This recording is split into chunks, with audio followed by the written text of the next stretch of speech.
BJP নেতা ও রাজ্যসভার সংসদ সদস্য শ্রমিক ভট্টাচার্য বলেছেন, কোনো শিল্পী সত্তা বা কোনো প্রতিভাকে আমরা কোনো ধর্ম বা উপাসনার মোড়কে রাঙিয়ে দিতে চাই না বা তাদের বিচ্ছিন্ন করতে চাই না, কিন্তু এই মুহূর্তে তাদেরকে বয়কট করতে হবে। এই মুহূর্তে ওপার বাংলার যারা মুসলিম ধর্মাবলম্বী অভিনেতা অভিনেত্রী আছেন তারা বাংলার মাটিতে দাঁড়িয়ে প্রতিবাদ করুন এই ঘৃণ্য হিন্দু অত্যাচারের বিরুদ্ধে, প্রতিবাদ করুন, তারপর শুটিংয়ে নামুন।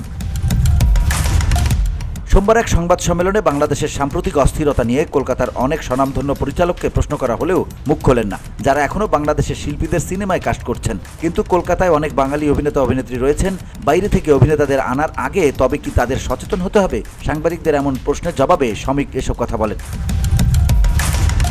কলকাতার টালিপাড়ার শাসক দলের প্রভাবশালী নেতা ও মন্ত্রী অরূপ বিশ্বাসকে উদ্দেশ্য করে তিনি আরও বলেন, উনি তো ওপার বাংলার মানুষ, টলিউড তার নিয়ন্ত্রণে। বিষয়টা দেখুন, শুধু খেলাধুলা দেখলে হবে না, উনি অনেক বিধিনিষেধ আরোপ করেছিলেন। তপন সেনের শুটিং বন্ধ হয়ে গিয়েছিল, কিন্তু যারা ওপারে অত্যাচার করবে আর এপারে এসে সিনেমা করবে আর প্রতিবাদ করবে না, এটা তো হতে পারে না। আমি তো নাম করে বলছি, গৌতম ঘোষের প্রতিবাদ কোথায় গেল? প্রসেনজিতের মতো একজন অভিনেতা অন্তত তার থেকে তো সমাজ এটা প্রত্যাশা করে।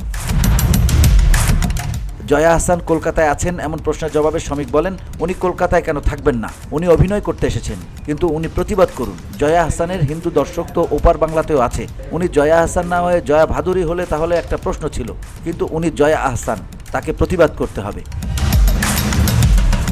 VOD Bangla news desk.